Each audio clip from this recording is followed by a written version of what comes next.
attending. Welcome to all those who are attending this session. I'm very happy to see that many of you are returning. We've already had 2 sessions and we are now going on to session 3. And as I said at previous sessions, it is always very advisable for those who are attending to go over the problems which are assigned for that day. Everything is quite clear. Session 3, you go to the problem book, senior questions. It's got junior and senior questions. Senior questions are in the second half of the book. Go to session 3. You would have gone to session 3 and tried those problems. Even if you failed, it doesn't matter because you will get the solutions, but at least you have tried, and then you would, so only then would you be able to appreciate the solutions that I present at these sessions. All right, without any further ado, we will go straight to question, the very first problem that we are going to tackle. So the first problem is the 2-digit integers from 19 to 92 are written consecutively to form an integer. So you got a huge integer here, which has got a number of digits, right? 192021, so on. And so you got a very huge integer. And the question is, what is the largest value of n such that 3 to the power of n divides this integer? Okay, so this is obviously quite a challenging problem. You have to figure out a way of actually solving this problem. Let's analyze this. The question speaks about some power of 3 dividing an integer. Now, the n, if n is 1, then you have 3 to the power of 1, which is 3. And you know how to check to see whether 3 divides any integer or not. Simply add all the digits and see whether it is a multiple of 3. Okay? So we know how to check whether it's divisible by 3. For n equals 2, you get 3 squared is 9. And again, we add up all the digits which appear in that number and divide that by, and if that sum is divisible by 9, then the whole integer is divisible by 9. In other words, the sum of the digits is divisible by 9, like 27. 2 plus 7 is 9. Therefore, 27 is divisible by 9, as we know. Okay, so we know how to do that. But when it comes to n equals 3, for 27, 3 cubed is 27, we have no method finding it out. So the question is, what is the largest value of n? Right, so we don't know how this is going to pan out, this problem. All right, I suggest, because we've got a very large integer here, let's just experiment with something which is smaller. Take, say, 19, 20, 21. Don't go all the way up to 19 to 92, and try to see whether we can answer this question. Okay, here you can see you got 10, 15. So this, the sum of the digits is 15. So this is a multiple of 3, but it's not a multiple of 9 because 15 is not a multiple of 9. So here for this, if you had this number, right, that's not the question, but if you had this number, the largest value of n for which 3 to the power of n divides this integer is n equals 1. 3 to the power of 1 divides it, right, but not 3 to the power of 2. So the largest value of n is n equals 1. All right, so we're getting a feel of what this question is saying. But now, we need to add all the digits. Okay, here it is easy to add. But in this thing here, it's not easy to add because there are all kinds of numbers in between here. Right? It's very difficult to find patterns here. Although there is a pattern, but it's quite difficult to actually add up all these digits to come to some answer. Because it seems, let me see how many digits there are here. How many digits?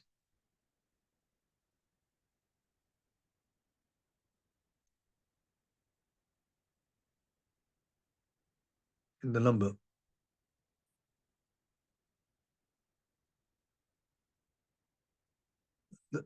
I'm just going to move away from what I was doing here.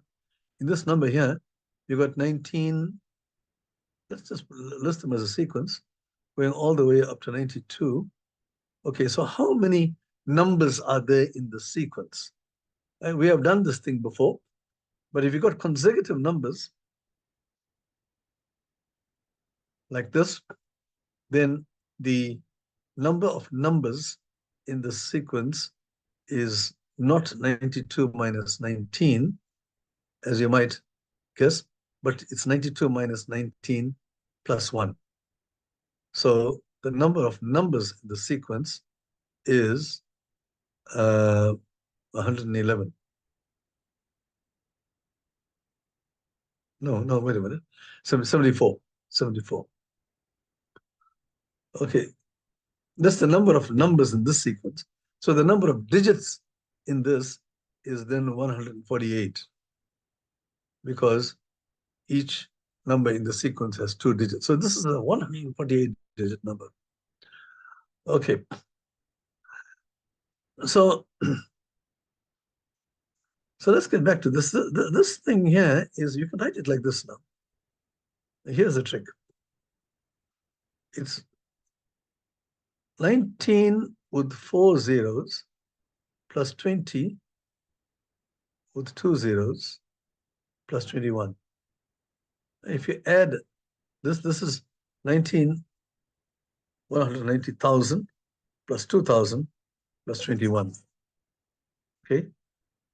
Now, I want to find out whether this is a multiple of a power of 3. And the interesting thing about a number like this is just one more. This is 19 into 1 plus 999. Now, 999 is a multiple of 9. I'm trying to force a multiple of 3 somehow into this. This is 20 times 100, which is 20 into 1 plus 99. And this is just 21. Okay, so now this number here is equal to all this. So it's equal to this plus this plus this. And now when you look at this, you'll see I got 19 times 1, which is 19, plus 20. I'm going to just group together 19 plus 20 plus 21. Right? And then I've got 19 times 999.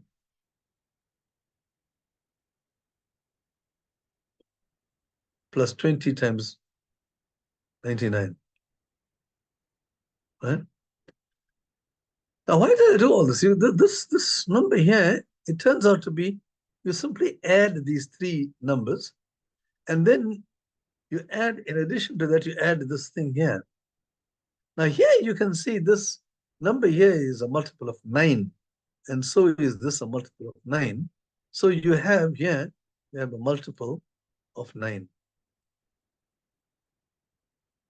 So that's interesting because this number here is 19 plus 20 plus 21 plus a multiple of 9, some huge multiple of 9.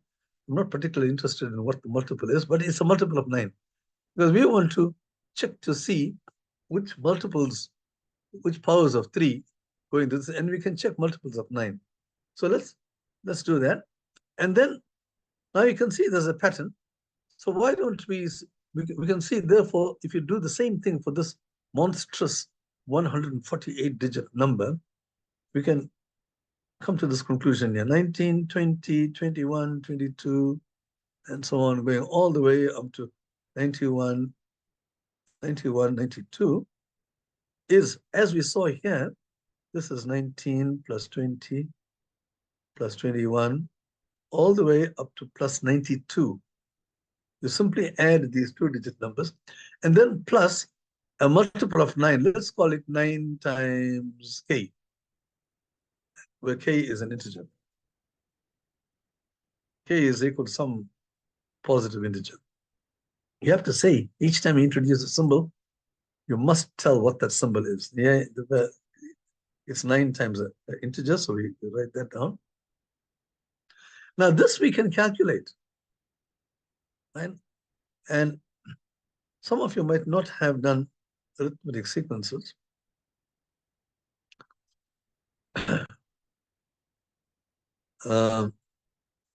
But I'm not going to do that. This thing here, it comes under the heading arithmetic sequences, where you're adding several numbers with a common difference, the common difference being 1 here. All right. So the formula is n over 2 into the first number, first term, plus last term. That's a formula. I know the last term and I know the first term. So therefore, you can work it out that this is n over 2 into... Now, this formula is true for... Because yeah, okay, the last term. Okay, now what is n here? N is the number of terms, and we saw earlier on that there were 74 terms. So there are 74 numbers in this. So it's 74 over 2. And T1 is 19. That's the first term, 19. And the last term is 92. Right? So we know the last term in the sequence.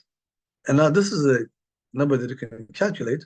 And it turns out that this is 37 times 111. Okay. All right. So what we have got here, let me just summarize what we've got here.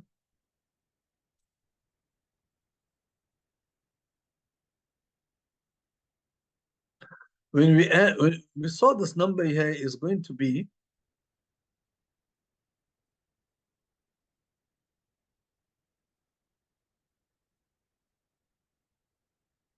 the sum of all the numbers from 19 to 92.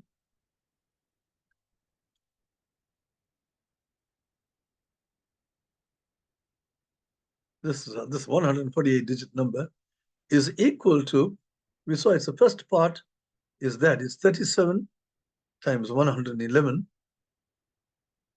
plus a multiple of 9. Right. Now, let's factorize this. Here you get, this is 3. 3 goes into this.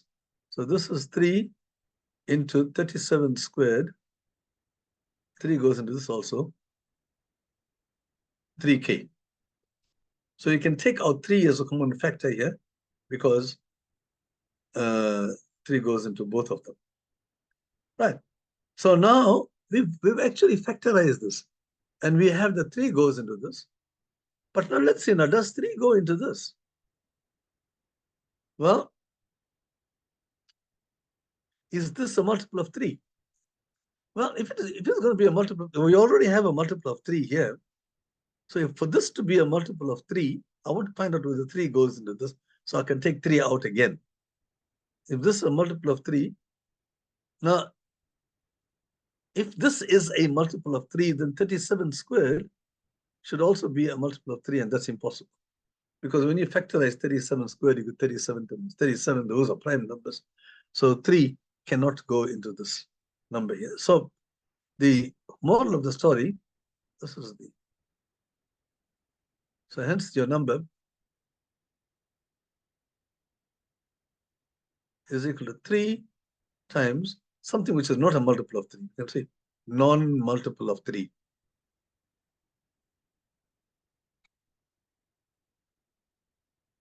Right? And which means that the highest power is n equals 1. Because no higher power of 3 is a factor of this monstrous number. Right, so the answer to this question is the highest power of 3 that divides this thing is n equals 1. We saw it works for the 6-digit number that we had earlier on. 3 went into that, but it happens also for, in this case here, in the actual problem. So the answer is, well, this was quite a challenging problem. The answer is 1, the highest power of 3. Quite a challenging problem. Okay, so this is what you can kind of expect now in round 3 kind of questions. But now you got a strategy to think on how to actually solve this kind of a problem. Okay, if you have some problems, then you can tackle them. Let's get on to the next problem. The next problem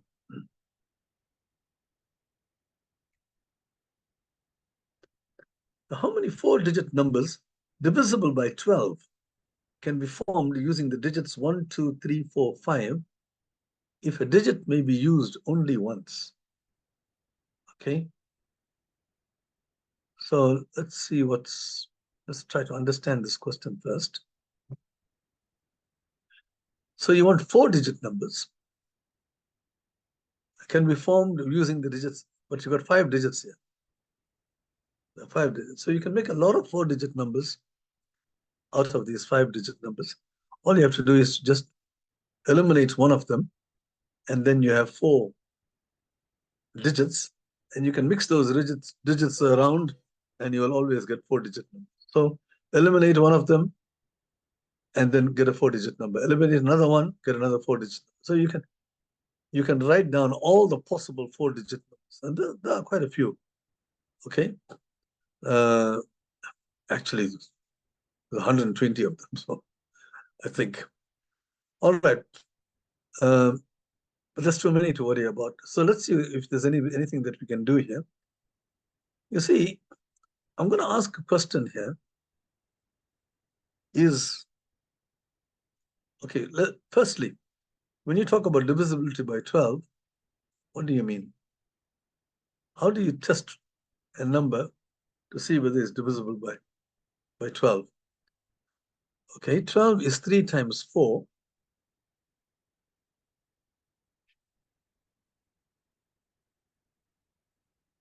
So you first see, is it, for it to be divisible by 12, it has to be divisible by 3. If 12 goes exactly into this, then 12 is 3 times 4.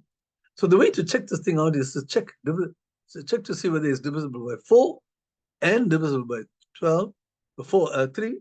And if it's divisible by 3 and 4, then it must be divisible by 12, right? So test if both 3 and 4 are factors of this number.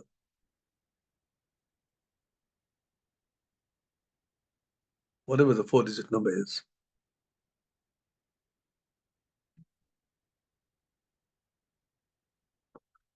All right, that is the way to check to see whether it's divisible by 12. If 3 and 4 are both, then it has to be divisible by 12. All right, now let's see, is it divisible? One of these digits is left out. Okay. Let me ask this question. Can 3 be removed? Now, this is a very problem-solving question. Can 3 be removed? All right. In other words, I'm trying to create a 4-digit number. Okay, then If so, the remaining digits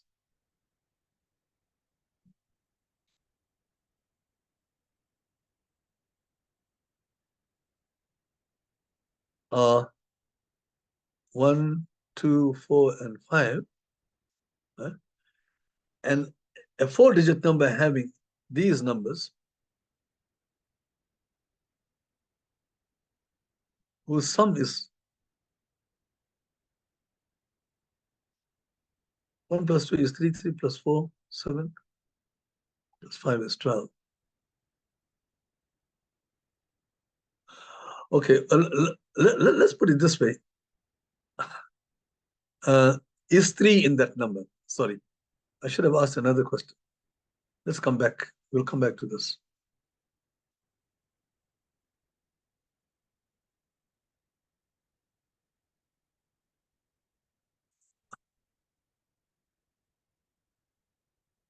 The question I'm going to ask is slightly different.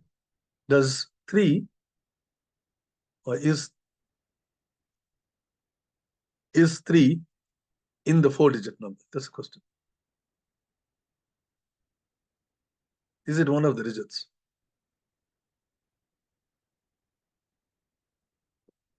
Okay, so what do you have? You have 3 somewhere here like that. Okay, if that is the case, then the remaining 3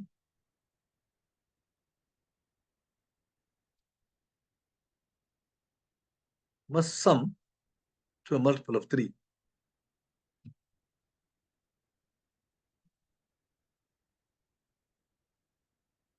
Why is that so? Because 3 is already here, and this 4-digit number is going to be a multiple of 3. So the remaining 3 will have to be a sum of multiple of 3, and then you can check. This is impossible.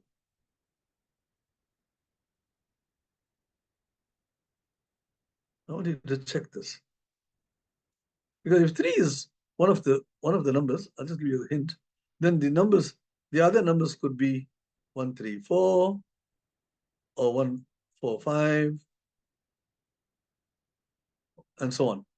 And if you try, you see each of these numbers here, the sum is not a multiple of 3. You got 8 here, you got 10 here, and you can check the whole lot of them. There's just a few of them, and you see none of them is a multiple of 3, right?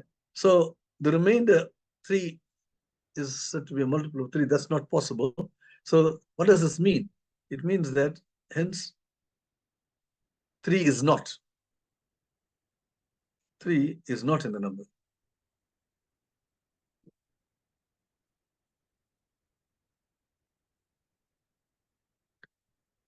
Okay, so the 4-digit number has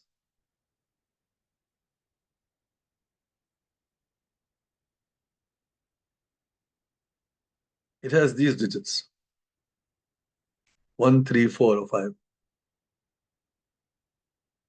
Now you can write down all the numbers which has got these digits, but there's no need to waste. Oh, wait a minute. No, the 3 is not in there. It's 1, 2, 4, or 5. Sorry. 1, 2, 4, or 5.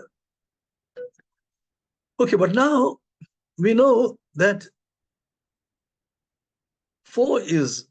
this number is divisible by 4. It is a multiple of 4. All right, so what is the ending now? If it's a multiple of 4, it has to be an even. So it's looking like this, or it's looking like this. It can't end in 5 or 1. It's a multiple of 4. But more than that, it's just not.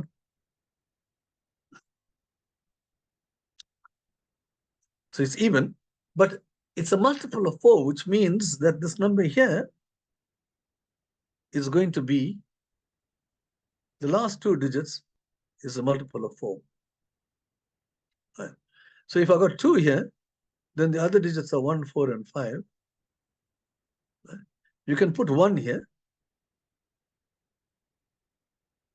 So that'll go, and that will be, so this 1, 2 is allowed. Oh, by the way, this is a multiple of 3. 3 plus 4, 7 plus 5 is 12. So it's already, this 4-digit number is a multiple of 3. So you only have to check to see whether it's a multiple of 4.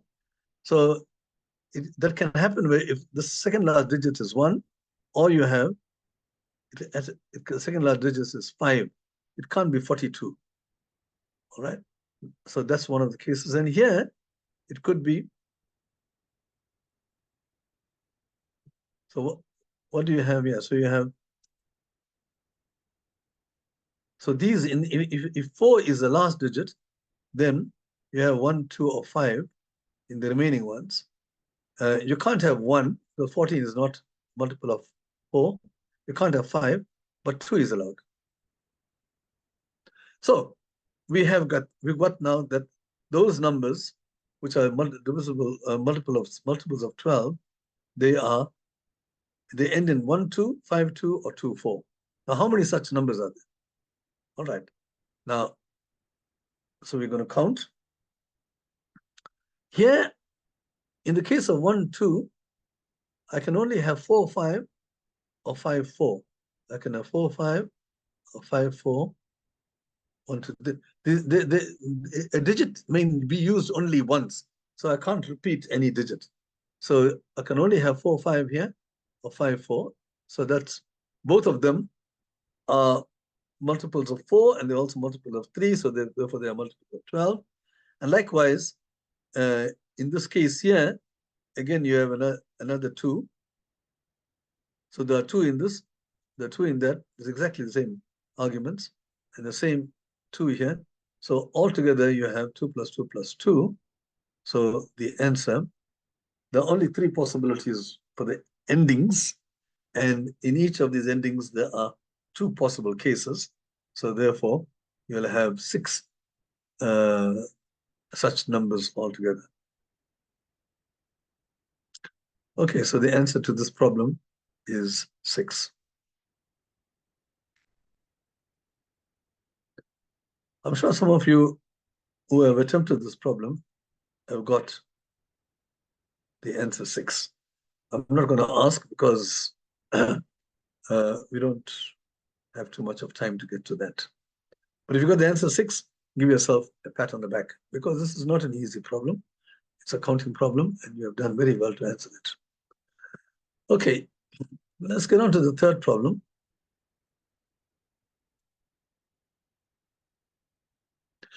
Now, originally, I gave you this problem as an assignment. Number 3 was the assignment problem for this session, but subsequently I decided not to do that because it's quite a difficult problem, and I don't think it's fair of me to ask such a difficult problem at such an early stage of our sessions. So I'm going to do it, but it's a very, very interesting problem. Let me read it. 8 consecutive positive 3-digit integers. All right, so these are 3-digit integers, right? We don't know what the digits are, 648 or whatever. Have the following property. Each of these is divisible by its last digit. So this is the last digit. So the entire number is divisible by the last digit. But these are consecutive numbers, right? All next to each other. And every one of them, each of these 8 numbers is divisible by the last digit. So if I got one digit there, if I got 641, then the next one will be 642, or let's make it like this: 647, 648, 649, 650, and you got 8 of them like that. So all these, according to this, what's given is that, like, this one here must be a multiple of 7. This one here must be a multiple of 8. This is a multiple of 9, and so on. You want to find these numbers. Now this doesn't work because this is not a multiple of 7. So the example that I chose doesn't work. But I deliberately chose this, and this thing here is going to be a multiple of 0, but that's impossible. You can't have a multiple of 0. So in other words, 0 cannot be the last number. So that's the first observation that we make on this.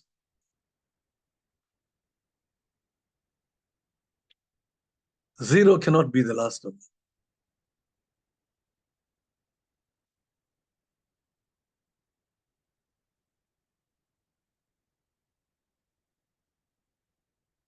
Because no number is a multiple of 0 apart from 0. Okay, let's just see what the question was. The question is, what is the sum of the digits of the smallest of these 8 numbers? All right, so it looks as if we need to work out what the smallest of these 8 numbers is. And the only way we can do it is to write down the 8 numbers. So we need to find out what these 8 numbers are. Okay, so 0 is not the last number. They're all consecutive. So let's put down 1. And I'm going to call the first digits x and y. They are consecutive, so the next one will still have xy in it. So I'm going to write down 8 consecutive numbers.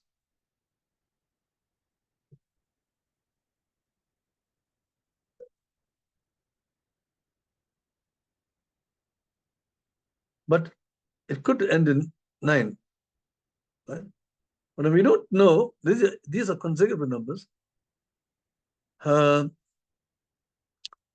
there are 8 consecutive numbers. So either this one is left out or that one is left out. The last one is left out or the first one, because there are 9 numbers, right? And we only need 8 of them. So one of these numbers is not there, right? But I'm not going to worry about that for the moment. Let's just analyze this thing. Right. Now this number is supposed to be divisible by 1, and that's always true. Every number is divisible by 1, a multiple of 1. And this is it has to be a multiple of 2. Yes, certainly, because it is an even number. It's a multiple of 2. Now this one, xy3, is going to be a multiple of 3. So therefore, x plus y plus 3 is a multiple of 3. But that will tell you that x plus y is a multiple of 3. Because you can, if x plus y plus 3 is a multiple of 3, then x plus y is a multiple. So we got a condition on x and y. We don't know what these numbers are, and we're going to investigate it slowly and see whether we can zone in on what the possible values of x and y are. Okay, I finished with that one. And here, this is a multiple of 4. So that tells you that the last 2 digits is a multiple of 4. So y could be 0, 0, 4. It can't be 1, 4. But if you check it out, you will see that it has to be any one of these. 24, 44, 34 doesn't work, 64 and 84. So now we've got 5 possible values y. And we also know, remember, these are digits and they are not any other numbers. They are whole numbers from 0 to 9. And here you've got the sum is a multiple of 3. So we're getting there. This one gives no information because any number which ends in 5 is always a multiple of 5. No further information.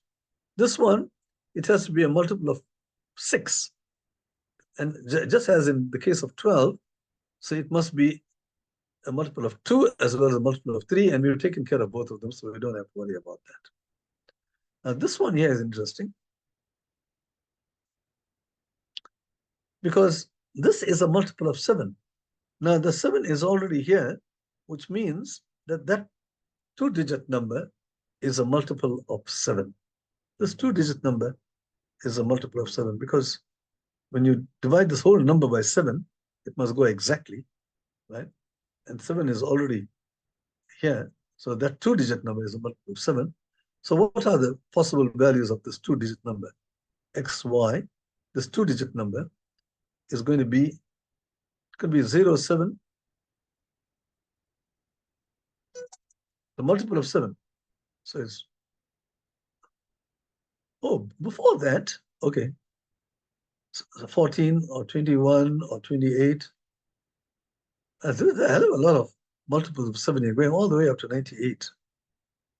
Man, too many of them. Actually, 14 of them. But wait, you got that x plus y is a multiple of 3.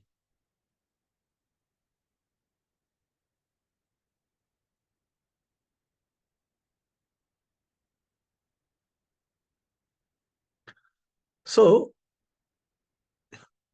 in other words, this two-digit number is a multiple of 3. Because the sum of those two-digit number is a multiple of 3. That's very interesting. You see how nicely we are using that information. That the sum of these two digits we figured out earlier on is a multiple of 3. Therefore, the two-digit number is a multiple of 3. Now, it's a multiple of 3 as well as a multiple of 7. Right? Now, that brings it right down, because then it's a multiple of 21. This two-digit number is a multiple of 21. Sorry, my writing is very bad. I'm left-handed. So it's not easy for me to write in a straight line like this on a whiteboard. So it's a multiple of 7 and it's a multiple of 3. Therefore, it's a multiple of 7 times 3, which is 21.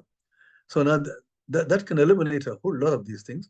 So then XY, the possibilities are 21, 42, 63, and 84. Those are the only two-digit numbers which are multiples of 21. I see how we're zoning in on this thing. All right, so any one of these is going to be a possibility.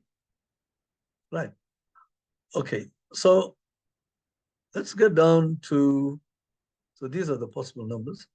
Now let's get to the next number, XY 8. Now this is a multiple of 8. Okay. So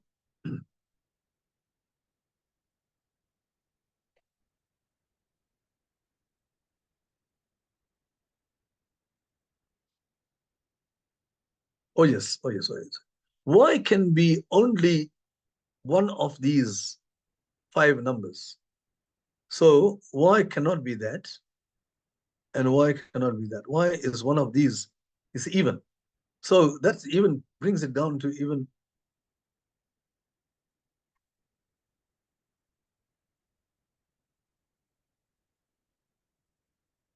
84. It's either 42 or 84. So you have that the first two digits are either 42 or the first two digits are 84. Now that is fantastic, because now we can list these numbers down. So let me look at 42 now. It's 42, 421, 422. Just check quickly whether these are multiples of the n numbers. It's 423, 424, 425. Mentally, you can check. 426, 427, 428, 429. Right. Well, all these are okay. But when you come to this is supposed to be a multiple of 8. And oh my God, this is not a multiple. 428 is not a multiple of 8. It's a multiple of 4, but not a multiple of 8. So you have to eliminate that as well. Right?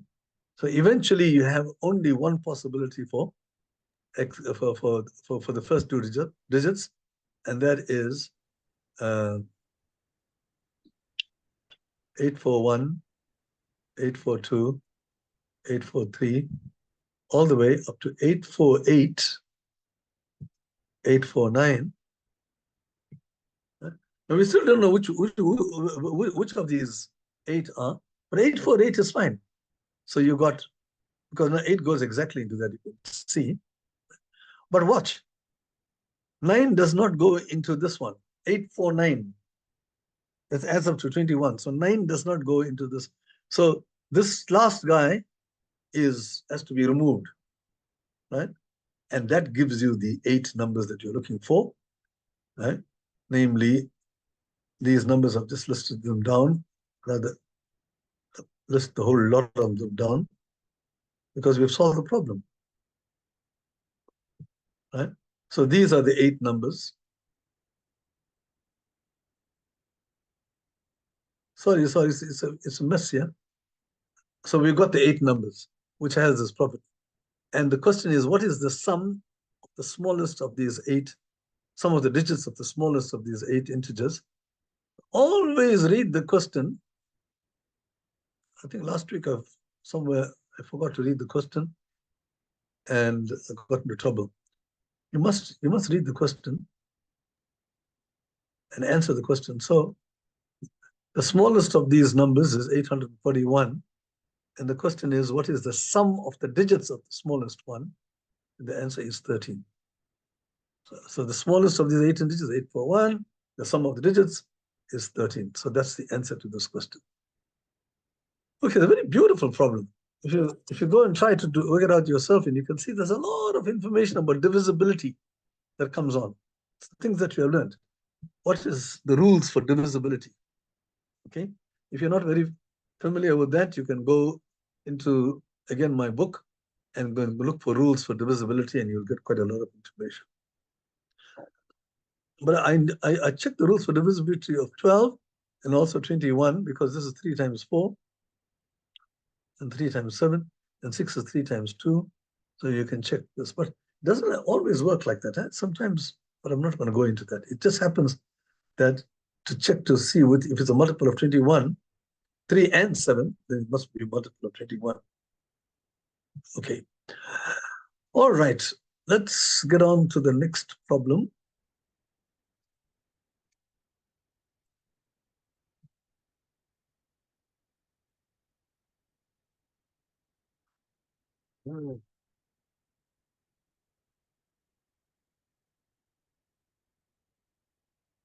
Right. I write down all the consecutive integers from 25 to 28 inclusive.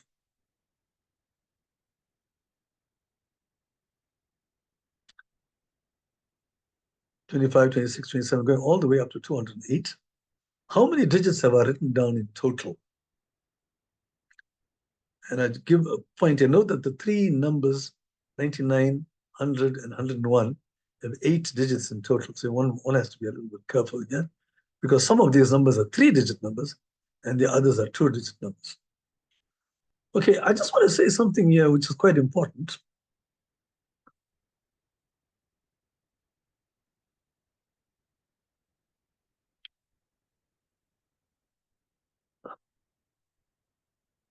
Here's a question. How many terms are there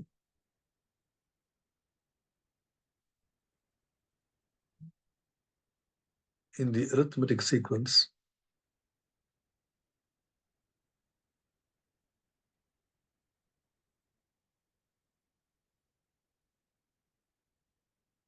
A is the first term.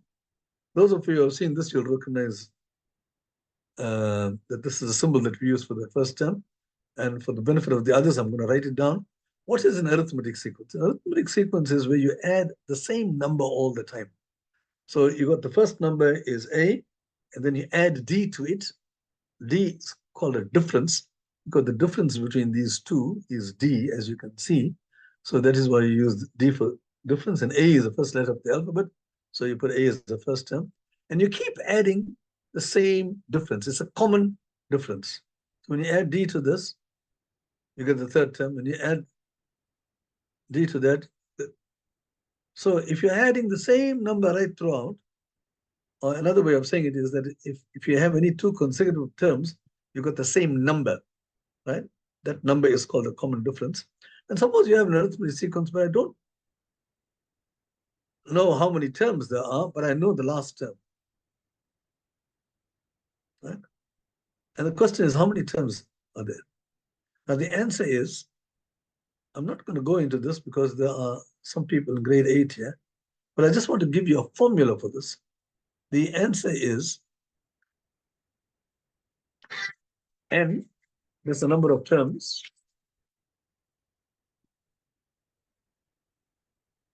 Okay, I'll call you later. I'm busy at the lecture.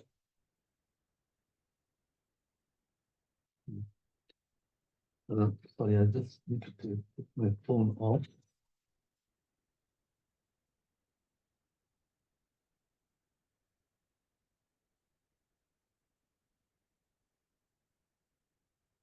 Okay, sorry about that. N is the number of terms. How many terms? In other words, let's call it N. There's a formula for this. It's a simple formula. Take the last term, you subtract the first term, divide it by D, and you add 1 to it. Now, this is not in the textbook. It's a formula which I use very often, extremely useful. So try to remember that. It's the difference of the first term and the last term, but last term minus the first term, and then divide it by D, right? The common difference, and add 1 to it. See? So that's the formula for the number of terms. So I need to know how many, I need to know, in the case of consecutive terms, if the numbers are consecutive,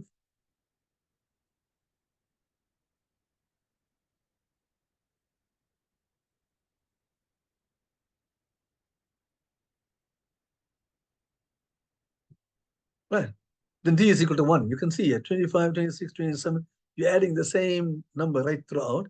So in this case here, we got D is equal to 1 here,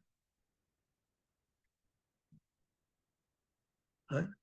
And then you'll simply have N is equal to the last term minus the first term plus 1. I think earlier on, we did something like that. It's the last term minus the first term plus 1, because D equals 1 now, you see. Right. So in this particular case, I can say the last term minus the first term and add 1 to it. All right, now please just remember that the formula, I'm going to write it down right at the top here. I can put 1 plus last term minus the first term divided by D. Okay. But in this, so consecutive terms, you've got L minus A plus 1 for D equals 1. Right. So I'm going to answer this question here. You got 25, 26, 27. And let's just look at only the 2-digit numbers. The question is, how many digits have I written down in total? Right. Starting with 25, 26, 27, you can see, you can count those first 3, you got 6 digits there. You got 1, 2, 3, 4, 5, 6. So you have to count, in each case, you have to count 2 digits for 25. So you have to know what the 2-digit numbers are. So you go from 25 to 29, from 25,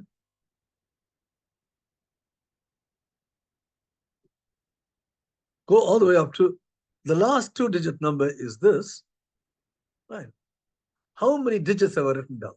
Well, you have to see how many numbers you've written down here and then multiply that by 2. So it's 2 multiplied by, right? Now, how many numbers have I written down here? These are consecutive terms. So it's 99 minus 25 plus 1. That's what I got here. Last term minus this. So this is the number of digits. I'm multiplying by 2, right? I'm counting 2 in each case. And when you look at this, you'll see you get 150 here. Right. Now you look at the 3-digit numbers. The 3-digit number starts from 100. That's the first 3-digit number. 101, 102, and so on. It goes all the way up to 208. Right? And how many digits are there altogether? You've got 3 digits in each case. And you have to see how many have you got here altogether. Now, once again, it's consecutive. So it's 208 minus 100 plus 1. It's a nice formula. Last digit, last number minus the first number, and add 1 to it. But that formula only works for consecutive numbers. Remember, the case for D equals 1. The other ones, you got a nice general formula here. Okay, you have to divide that by D. So when you work this thing out, this gives you 108, 109, 327, right, times 3. And therefore, answer is number of digits. You count all the digits. You count all the 2-digit numbers and the 3-digit numbers, and you get 477. Okay, so that's the answer to this problem.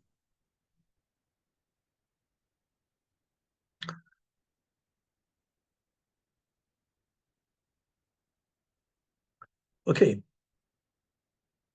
So the next question.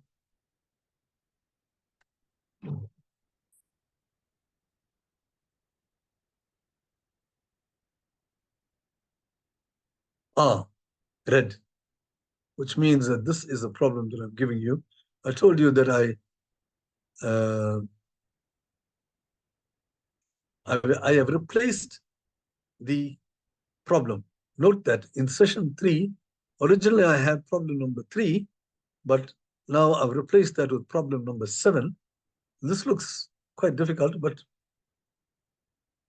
don't worry too much about that. K takes all the integer values, so you put K equals 1, K equals 2, K equals 3, and you can write down what these things are, try to interpret what this thing is, and solve this problem. Okay, it may be also a little bit challenging, but you've got a whole week, a few days to solve it, think about it, and see what you can come up with.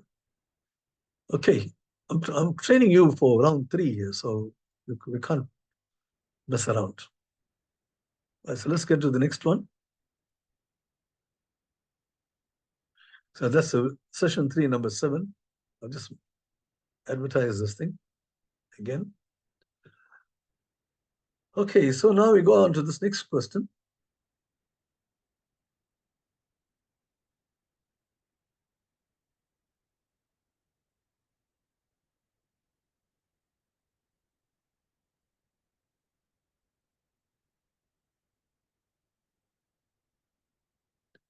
So it says here, for each positive integer k, let S subscript k denote the increasing arithmetic sequence of integers whose first term is 1 and whose common difference is k.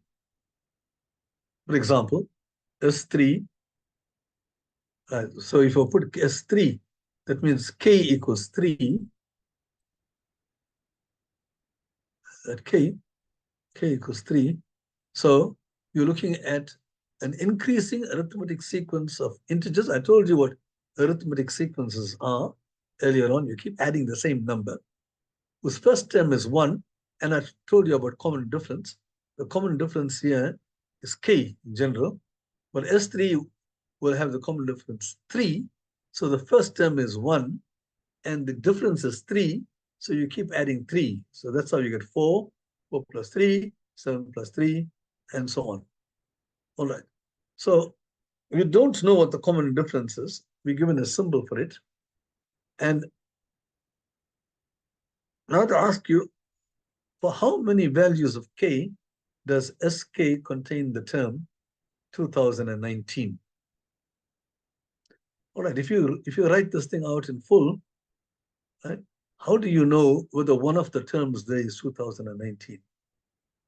See? Right. And now this is for k equals 3. Now, that seems to be quite a difficult question. Or if I put k equals 7, how do I know that? When I write down 1, 8, 15, if you're adding 7 all the time, how would you know that that sequence will eventually grab 2019? So we have to think of some way of solving this. I'm going to go on to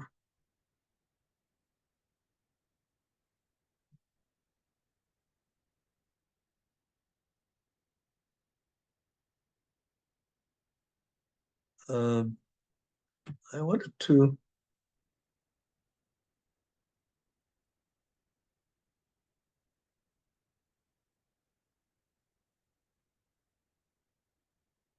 sorry, I should have prepared for this thing.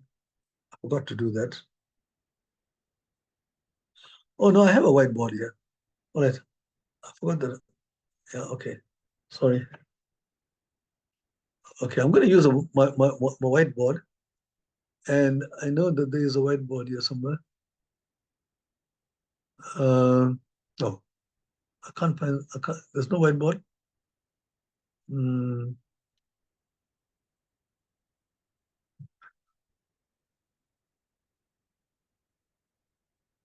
okay.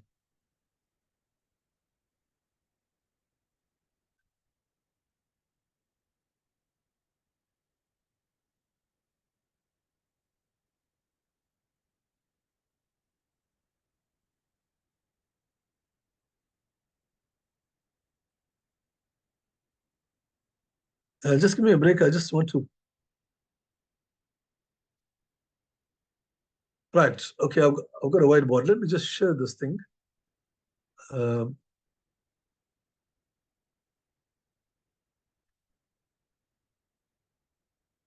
all right, David, can you all see this blank sheet here? Yes, I can see the blank sheet. Okay. All right. Okay. So I'm going to write on this blank sheet here. I don't have a whiteboard, but I've just created a whiteboard. And so let's just go into this question. But before we do this, I want to say something about arithmetic sequences.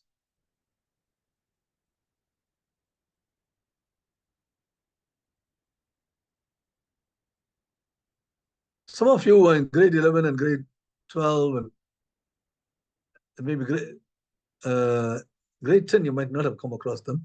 So just quickly, I'm going to just tell you that a couple of things. An arithmetic sequence, as we said, was a plus d, a plus 2d, and so on, right? And the nth term, 50th term, n is given 100th term, is a plus n minus 1 times d, right?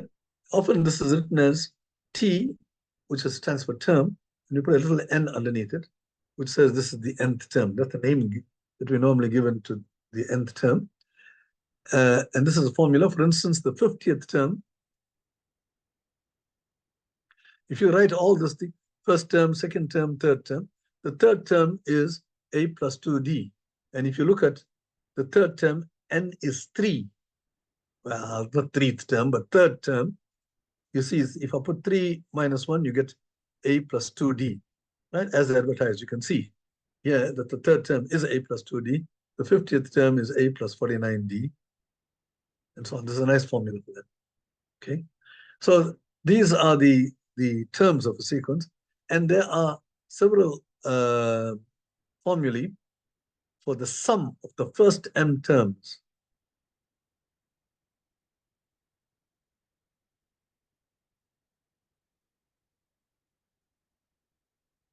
If you got an arithmetic sequence, it's very nice because you've got a formula. You can add up all the numbers, even if it's 50 or a million, you can write down the answer almost immediately, right?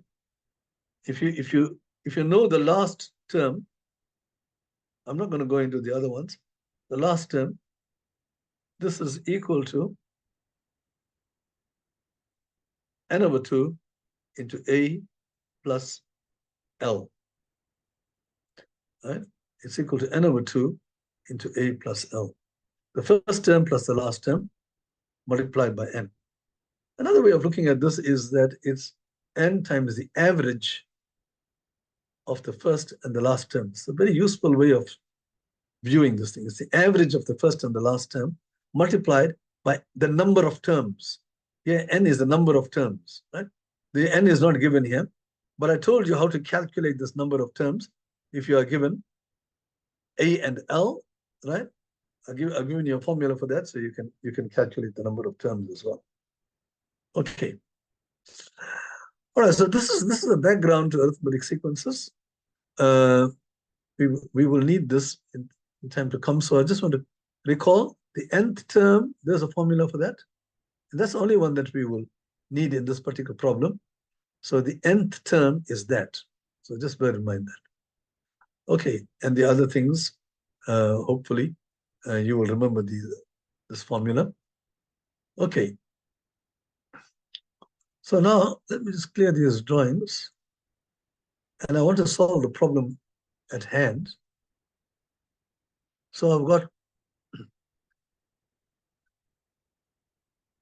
an arithmetic sequence. It starts with 1 plus k. The common difference is k. So we keep adding this. Right, now we want to know whether 2019 is in that sequence. It may not be, right?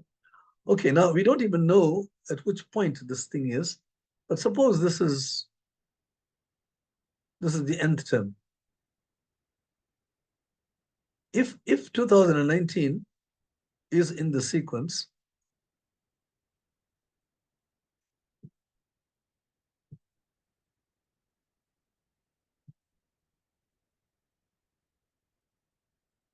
and then now let's see, say it is the nth term. We don't know what this nth term is. It's somewhere there. It is the nth term.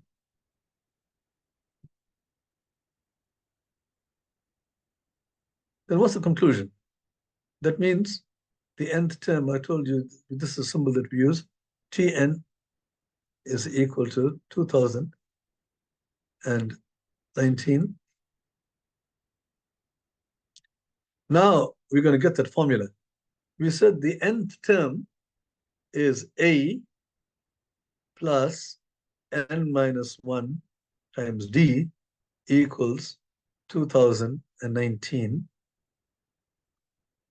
This is the formula for the nth term. Now we already know what A is. A is 1. And we know D, the common difference is K. So you got n minus 1 times K.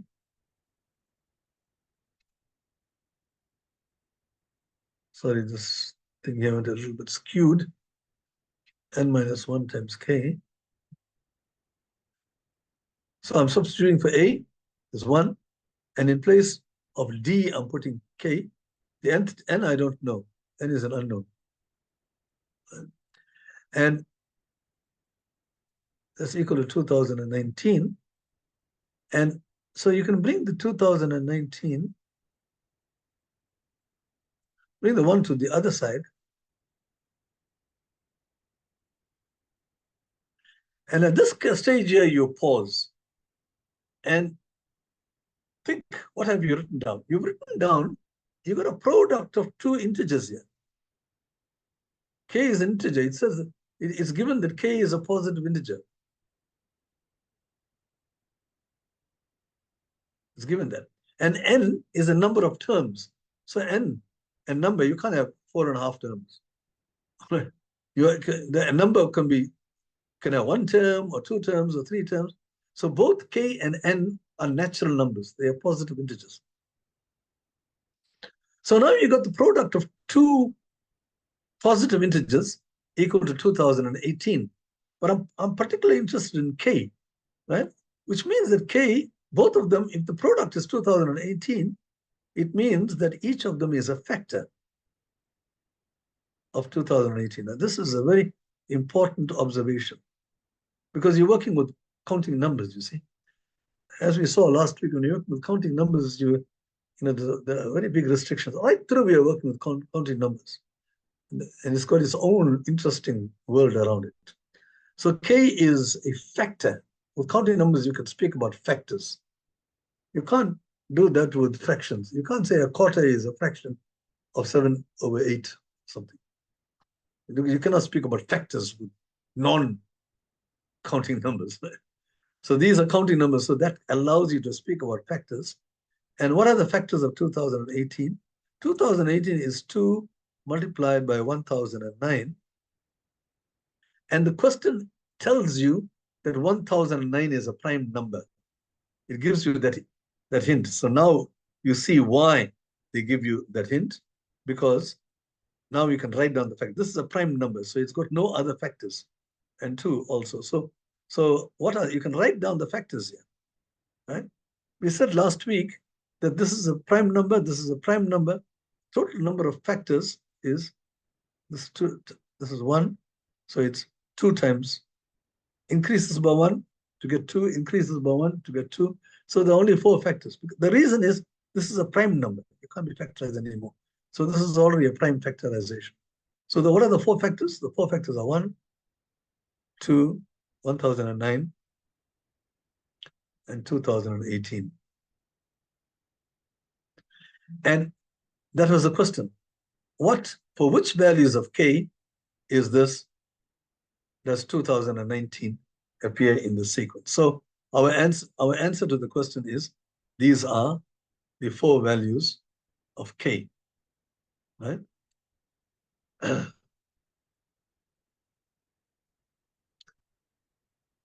I'm going to just go back to my original question.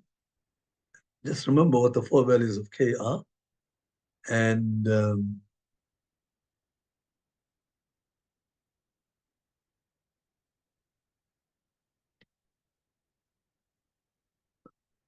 David, can we see the screen? Yes, Prof, I can see that. All right. Now you can see I said 1009 is a prime number. Yeah. And we found, thanks so much, David. By the way, I should have welcomed my good friend David. It was a great assistance. You see, he answers, he helps me along to get the optimum presentation. All right, so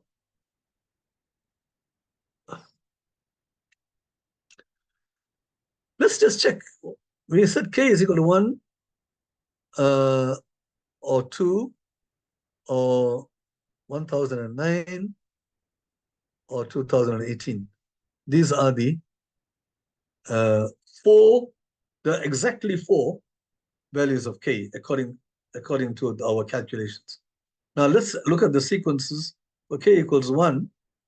Remember, the sequence starts at 1, and this is a common difference. So you're adding 1. And yes, certainly 2019 will be in that sequence because it's a counting number. So K equals 1 is a possibility. K equals 2, you're starting at 1, but you're adding 2 all the time. And yes, these are all odd numbers. And 2019 is certainly an odd number. So that's in. So we tested these two. And to test 1009, now you have to add 1009 to this. And you get 1010, adding 1 to 1009. And when you add 1009 to this, lo and behold, you got 2019. So that becomes your third term in the sequence. Right? It comes very quickly to 2019. And if you try K equals 2018, then you got 1, and you're adding 2018. Oh, even faster. You got 2008. So this becomes the second term of the sequence. So you test it to see that in all cases, of all the possible values of K that we've got, yes, you do have that 2019 is in that sequence. It's important to test this thing because our calculations only said these are the possible values of K, but we don't know whether each one is actually a possible value for K. And we test this thing. All right. So this is about arithmetic sequences, and there we are. We've said a couple of things about them. Not very difficult questions, but they are insightful. You have to understand what the question is, see, and read it slowly and try to digest what these symbols mean and how you go around to understand the question. And once you understand the question, then it allows you to try to build up a strategy to actually solve the problem. All right.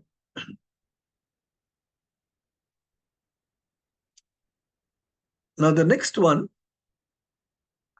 just ignore the red writing for the moment. Find the largest power of 2 that divides into this thing. 1 cubed plus 3 cubed plus 5 cubed plus 7 cubed plus 15 cubed and so on. Right?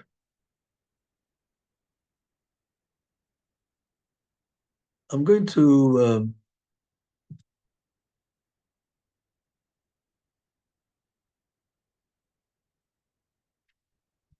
David, can you see the white screen here? Prof? Can you see a screen with only a white page? No, it's not the white page, it's your work. All right. Question number 10. Yeah, now I can see the white page. Now I can see it. All right, okay. Yes. Now guys, this is what I'm going to tell you is very fascinating stuff. Okay, but before we go on, I want to first tell you about this extremely important formula that everybody should know even juniors who are taking part in maths competitions from grade 7 onwards should know this. And it's a formula for the sum of the first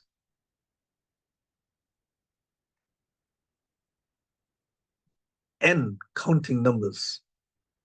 What is the sum of? There's a formula. Like for instance, okay, I'm going to tell you the formula. It's n multiplied by the next one divided by 2. So when you add up all the numbers from 1 to n, there's a simple way of doing it. Like for instance, if you say 1 plus 2 plus 3 plus 4 all the way up to 100 is 100 multiplied by, n in this case is 100. You add 1 to it, you get 101 divided by 2. And this can be calculated. 2 goes into this 50 times. And 50 times 101, you multiply it by 10 first, and then multiply it by 5, 505. See, isn't that amazing? It's amazing formula because you can calculate the sum of the first 100,000 by a simple multiplication formula.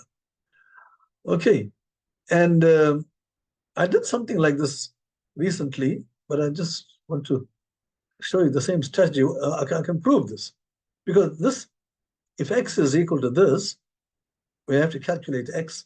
I want to come to 5,050. All you do is write it backwards. I did this recently. You write it backwards, you're going to get the same sum. That's a nice thing about these arithmetic sequences. It always happens when the method of doing it for arithmetic sequences is write the same thing backwards. That's a clue. So when I write this thing backwards, in this particular case, I get this, and then you add both of these sequences, x plus x. And you see you got a 1 plus 100, which is 101, right? That takes care of that. And then 2 plus 99, that's 101 again. Sorry, these things are going all over the place. 3 plus 98 is 101 again. So it remains stubbornly, even to the last one is 101. Now this is very easy to calculate because there are 100 numbers here, 1, 2, 3 up to 100, and you got 101 added to itself 100 times. So therefore, it's a 100 101s. And you see, it's exactly the same as what we had earlier on. So you can actually calculate what this is, but in general, this is the formula. Okay, so that's the first thing I want to tell you. It's a very important formula.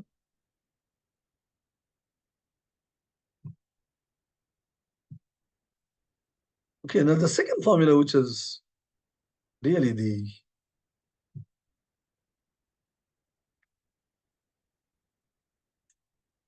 one cubed is equal to 1. I'm going to put it far away. You'll see just now why. 1 cubed plus 2 cubed. In other words, I'm taking the cube of a number and taking the sum of cubes, but consecutive cubes, right? Now this is 1 plus 8. That's equal to 9. Now let's take the sum of the first 3 cubes. Okay, we already got this as 9. So all I have to do is to add 27 to it.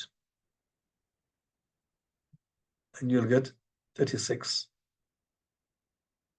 Okay, now let's just to take the next thing. 1 cubed plus 2 cubed plus 3 cubed plus 4 cubed.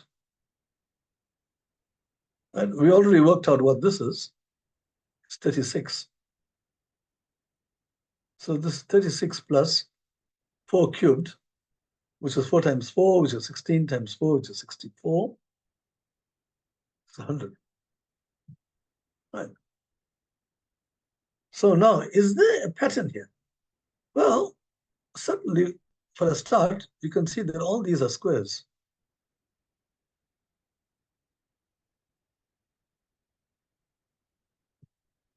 These are all squares. 6 times 6, 3 times 3, 10 by 10. Now, you got 3 here. Now here's the rub. This 3 is the same as 1 plus 2.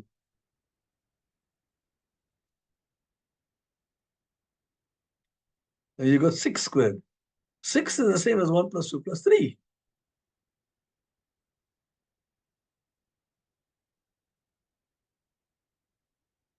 And here you got 10.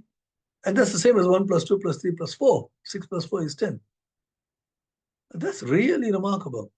I regard this as one of the most beautiful formulae in mathematics. Because now, this is not a proof, but generalize, when you're adding the cubes, you don't have to finish at 3 or 4. In general, when you're adding up to some number, we're not specifying what that number is. What you do is you simply add up all the numbers, the bases, and square it, right? So the sum, in words now, the sum of the cubes, we're adding, the sum of the cubes of the first n natural numbers is the square of the sum. The sum of the cubes is the square of the sum. Sounds like poetry. And we already know a formula for this. I just told you that this is n into n plus 1 over 2. And you square the whole thing. Okay, so that's where we are. Right. Now, the question is the following.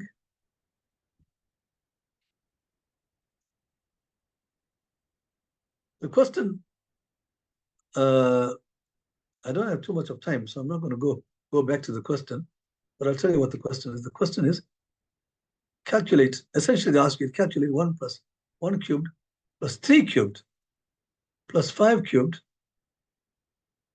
plus 7 cubed all the way up to plus 15 cubed. Now, you could do that. It wouldn't take too long. Well, I mean, it probably will take long because you're going to cube each one of them. And there are not so many of them. And then they say, which is the highest power of 2, which is a factor of this. Right. So you have to calculate this thing, get a number, factorize it, and see what the highest power is. But I'm not going to do it. You see, you can do it the long way and add them up and factorize it and so on. But that is not a very clever way of doing it. I'm going to use this, what I've just said. What I'm going to do is I'm going to put in, stick in some extra numbers here. Okay, I'm going to, let's just put plus 3 cubed.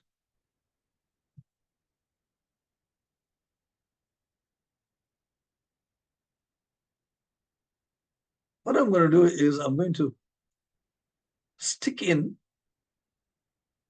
2 cubed,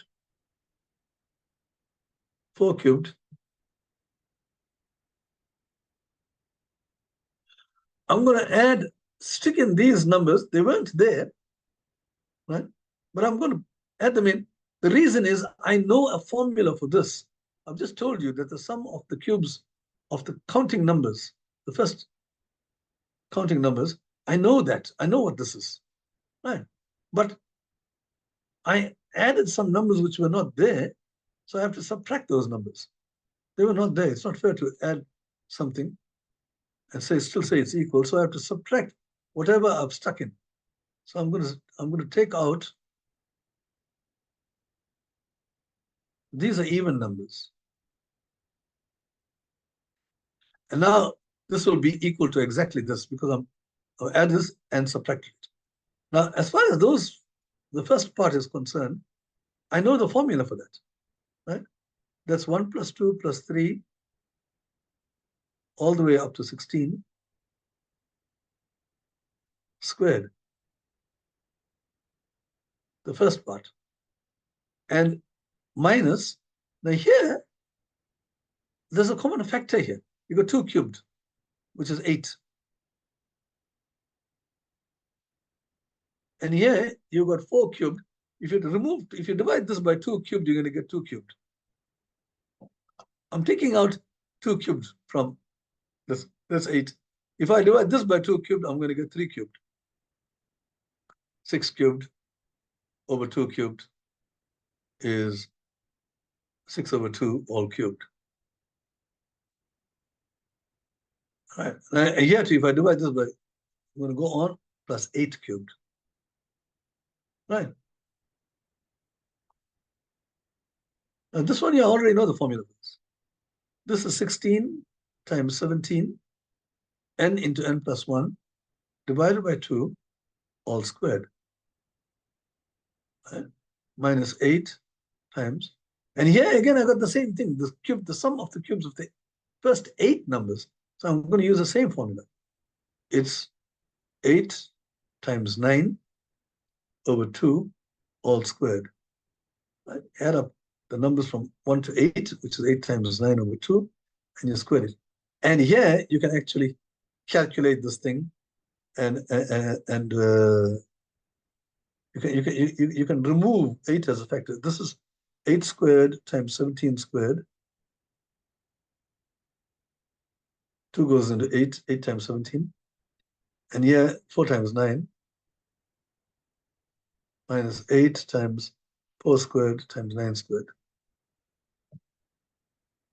Okay? And you actually will see that 8 squared comes out from this. This 8 squared is a common factor here, right? Into 17 squared. And you can try this thing out. This is minus an even number here. So, in other words, the original number that we were trying to investigate is 8 squared into 17 squared, which is 289, minus an even number. Now, 289 times an even number is an odd number, right? When you take away an even number from an odd number, you're going to get odd. So this is 8 squared times an odd number. So the highest power of 2, that's the question. What is the highest power of 2 that is a factor of this? This is 2 to the power of 6 times an odd number. So this odd number doesn't contribute any 2's to this product. So it's 2 to the 6 times an odd number. So therefore, the highest power of 2, which is a factor of this, is 6. It's not going to get any bigger. But yeah, you got an odd number. So this is quite a, again, a demanding problem. But hopefully, you will learn something. You see, they're all new things here. So please look at the videotape again and make sure you try to understand everything that I have said. I am going quite rapidly, but you have the video. I'm sorry, the recording, and therefore you can go over it slowly and try to understand everything. So you learn a lot of things from this. Okay, now we're going to go on. I don't know how many other problems we've got here. So let me just go to my share. I don't think I have much time also, but let me just see where we are.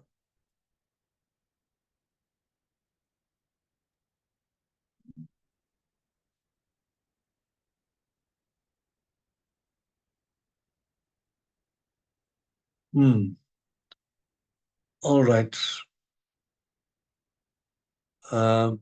We don't have much time, but I'm going to, in fact, we have 3 minutes. So I'm going to skip this problem here. It's a very interesting problem by itself. Maybe you can think about this. And if you don't know how to do it and you're trying it, giving up completely, you can come back to me on this. But let me just write down something which will be useful. There's an important fact that we use here, and that is, I'm going to give you a hint.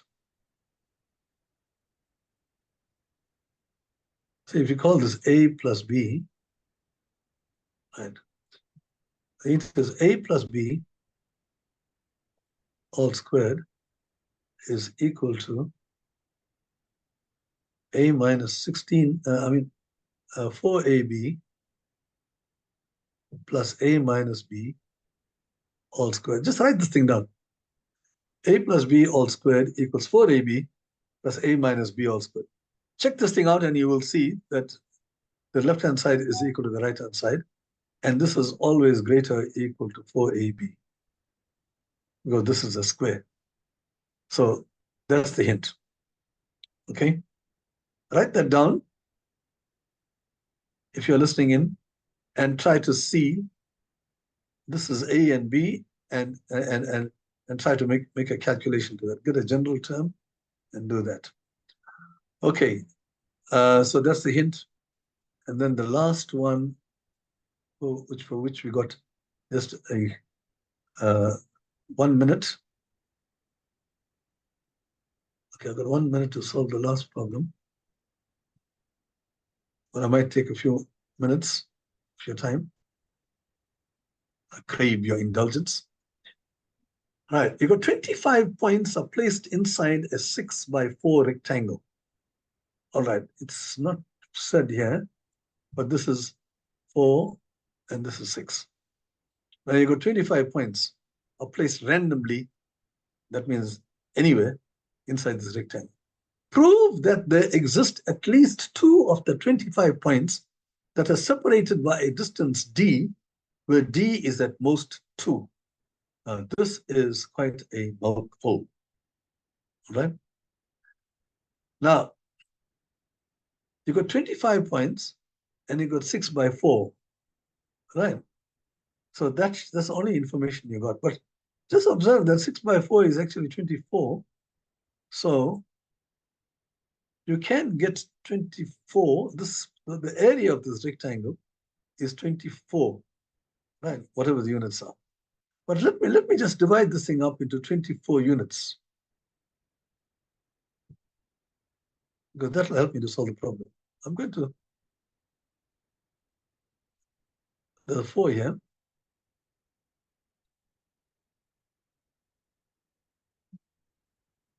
And then the 6 here. So I'm going to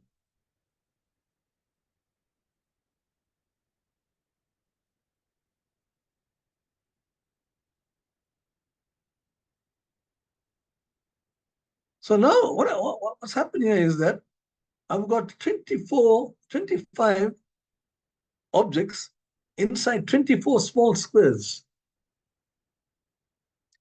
And this is a very, very important observation. You've got more objects inside these boxes than the number of boxes. Right? You've got 25 of them. Now, the question you ask is it possible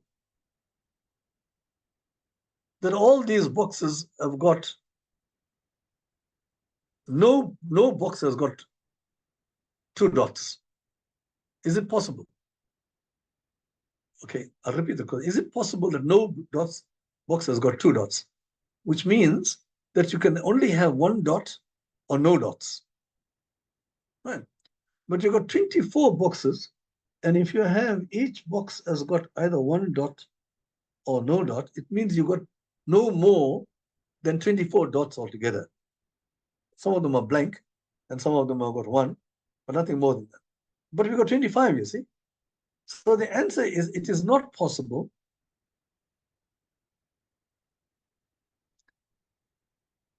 it is not true. Now, this is a logical statement. It is not true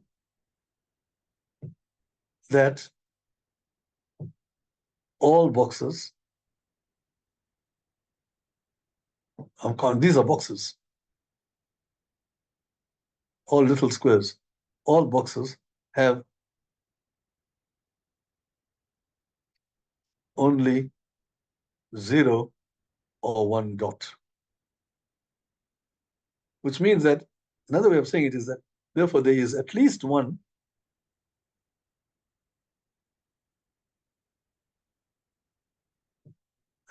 box that has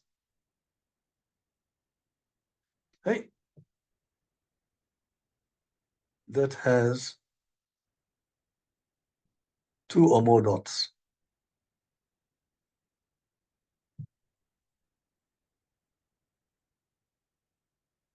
So I've got a box here which is like that, and there's amongst these here. Now you can see this has got 2 dots, 2 dots. Some of them have got 3 dots, 4 dots, and so on. Some of them have got no dots. But there's always at least one box which has got 2 or more dots. Now, so we say prove that there exist at least 2 of the 25 points. I'm going to focus on this box here that are separated by a distance d. Right, let's see what the distance d is. Right, where d is at most square root of 2. Now, what is the longest possible distance you can have between these 2 dots? The longest possible distance you can have is that. All the other ones are shorter, right? So this distance here is always smaller than that distance. But remember, these are all 1 by 1. And this distance here, by the theorem of Pythagoras, is square root of 2. So therefore, this d is less than square root of 2.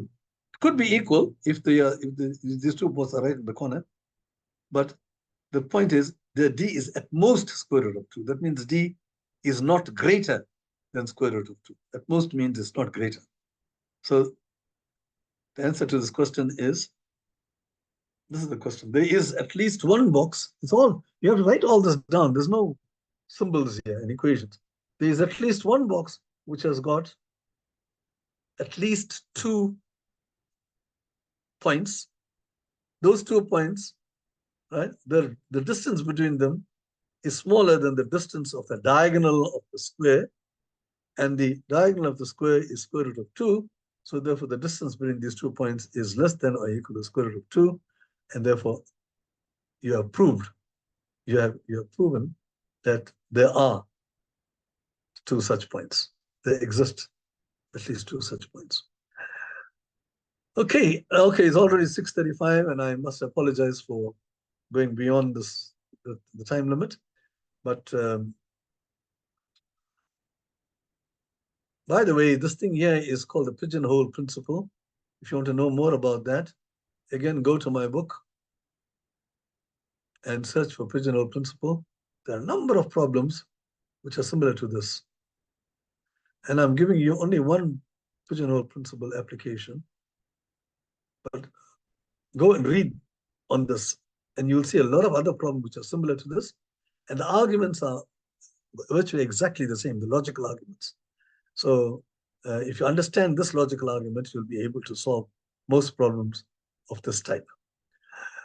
Okay, so if there are some people in the class who want to ask me any questions, the others can go away. And if those people want to ask me questions, they are quite free to stop by and ask me. I'm going to still stick around, and you can ask me the questions. Don't feel shy. Okay? You're always free to ask me questions after the lecture. Just remember that. Right? If there's anything that you want to ask, you know, just say, hey, I'm going to ask Prof after the lecture this question, and then I will be quite happy to answer it. Okay, so let's just stop share.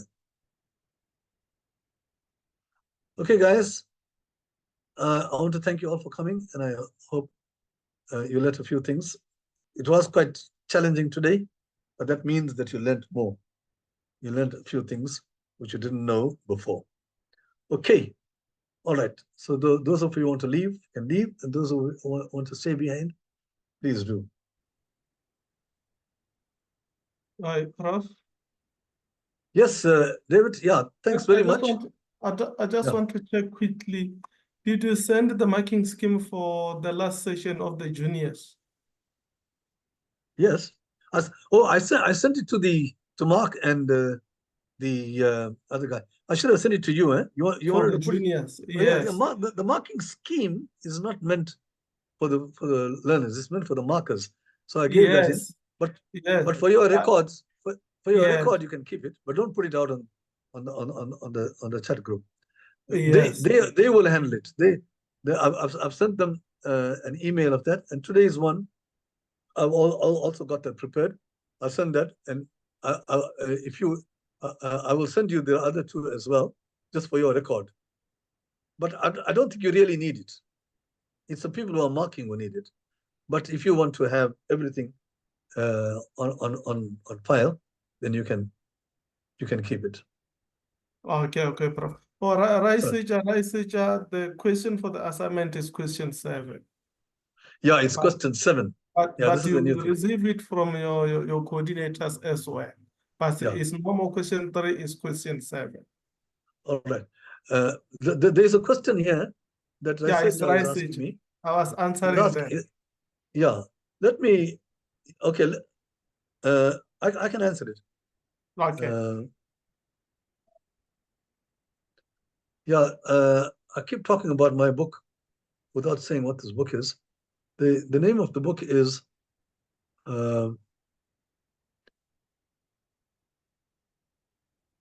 1000 Mathematics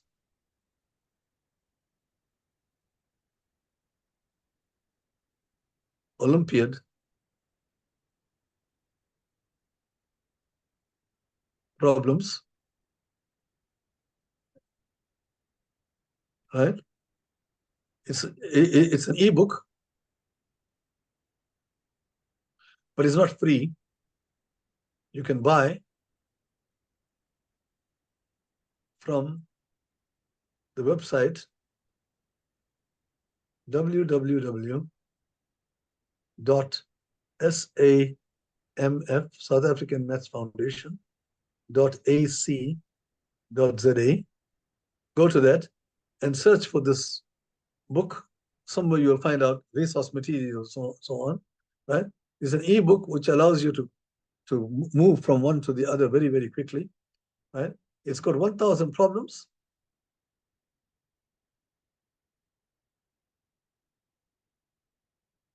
1,000 solutions.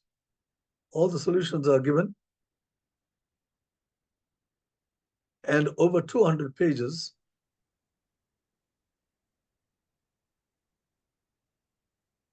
of lessons. But by lessons, I mean a lot of things which I say here in class, are all in that book. 200 pages of lessons. These lessons are applicable to Olympiad problems. Okay, and yeah, it's a very big book, 643 pages. Right? And as an ebook, what's the price, David? No, for now, I'm not sure with the price. But it's quite expensive. 500 or yes. I think it's about 520 rands or 600 rands or something. But Manji, you can unmute yourself if you want to say something. Yeah. Because I didn't mute all. You just muted yourself when you come in. I muted myself. That means people didn't hear what I said. Not you. I'm referring to the learners. These two learners who have questions. Okay, they heard what I said. Yes, they heard. Okay. Okay, thanks.